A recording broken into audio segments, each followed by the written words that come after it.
Hey guys, we're back with another video, y'all. We back, and today we have taken the movie recap. Y'all want me to react to this? I'm about to. I haven't watched this movie before, so it's our first time. People should subscribe, know the vibe. Okay, we look perfectly good, and yeah, y'all, let's go.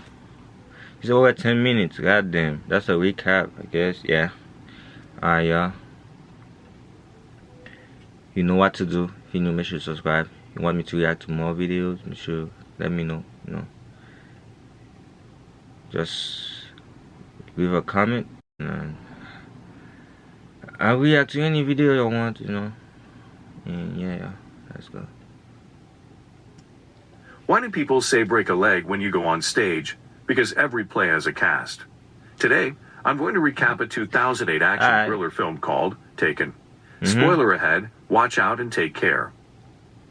Ryan Knowles, a former Green Beret and CIA officer, has a daughter, Kim, who lives with her mother, his ex-wife Lenore, and her wealthy stepfather, Stuart. Ryan attempts to build a relationship with his 17-year-old daughter. He gave her a karaoke machine for her 17th birthday because he knows she has wanted to be a professional singer since she was 5 years old. While Brian takes a picture of Kim, her stepfather, Stuart, shows up with his expensive horse as a birthday present for Kim. Oh no, nah, bro. Imagine it's your daughter's birthday, bro. You bought her like a little gift and shit. Somebody come with a fucking big ass horse, bro. That's hurt. Like, that's good, but that's man. Has a pained expression on his face as Kim flees towards Stuart, leaving his present behind. Dang, that's a... Brian was having a small barbecue party with his friends. One of them, Sam, asked him to join a one-night job overseeing security at a concert for pop star Shira on the following evening. Ryan asked Shira for advice on how to become a professional singer that night before the concert, realizing that his daughter aspired to be like her. During the show, Kim contacts Brian and wants to meet for lunch. There's a shambles after the concert.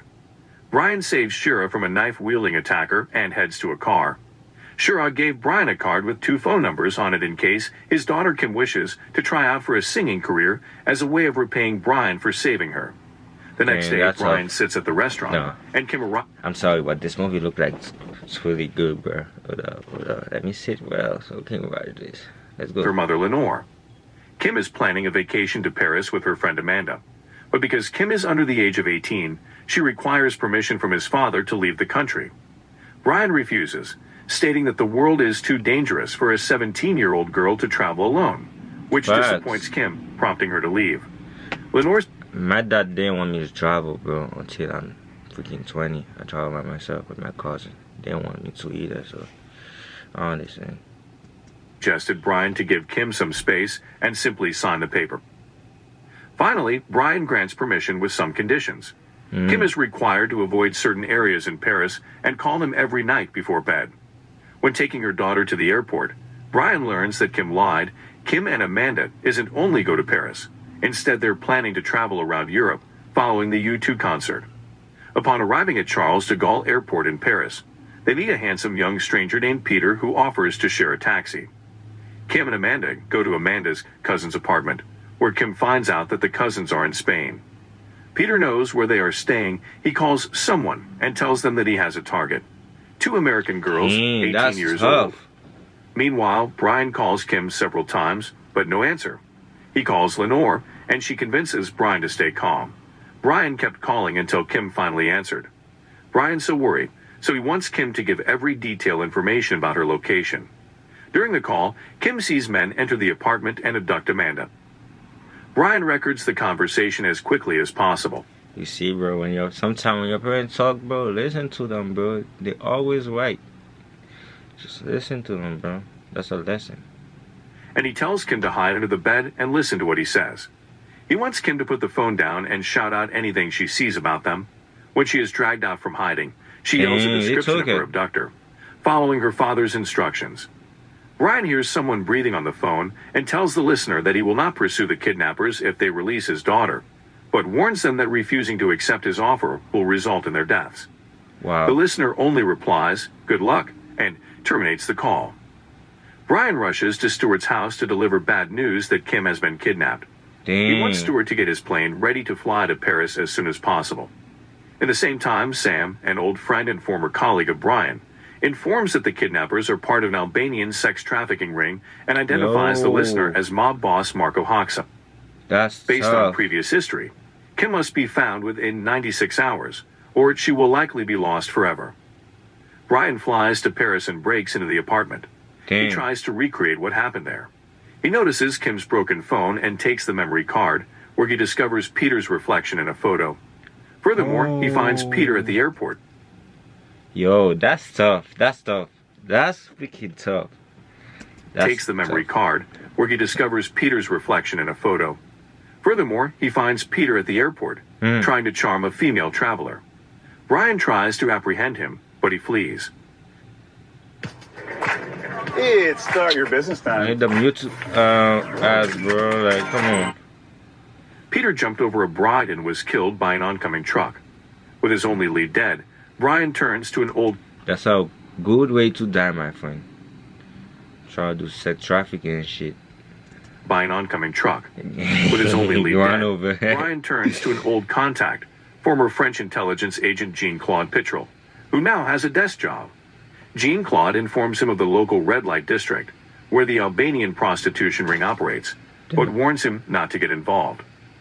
Brian hires an Albanian English translator when he arrives at Port de Clichy. He approaches one of the prostitutes and begins to annoy her until someone comes over and tells him to leave. Brian agrees, but he also installs an eavesdrop device, so he can hear what they are talking about. Damn. They're speaking Albanian, and the translator is translating everything they say until Brian hits a hint about a construction site. Brian follows them, only to discover that the location is a prostitution den at night. Brian searches a makeshift brothel in a construction yard and rescues a drugged young woman who is Kim's denim jacket.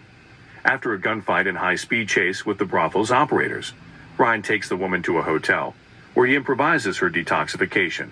The Damn. next day, Jean-Claude calls and requests that Brian leave French since he was causing too much chaos that night.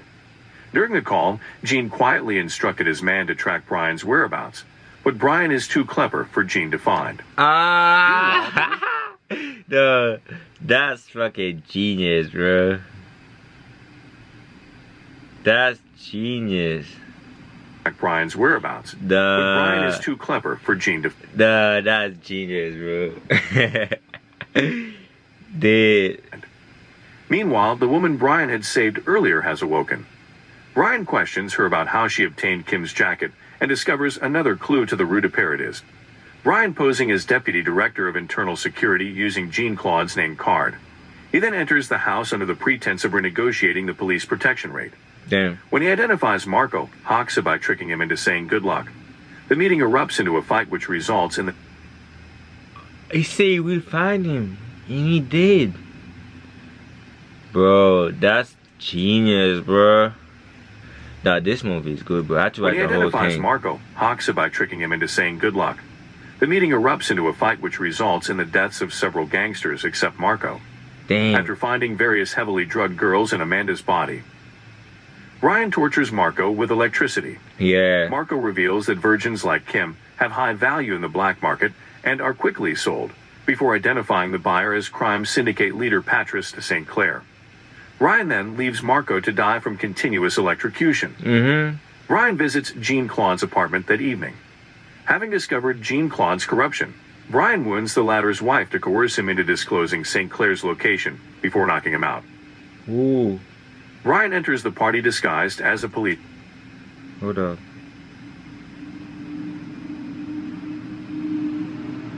Oh my god, he's the one who was behind this? That's crazy. Visits Jean-Claude's apartment that evening. Having discovered Jean-Claude's corruption, Brian wounds the latter's wife to coerce him into disclosing St. Clair's location before knocking him out. Damn. Brian enters the party disguised as a police officer. Inside one of the rooms, he informs security that he is looking for St. Clair, but security informs him that his name is not on the list and that he cannot pass. Brian is forced to hit the security until he collapses. Damn. He disguises himself once more, this time as a waitress, and walks to one of the bidding chambers at the auction. Brian forces Ali, one of the bidders, to purchase Kim at any price.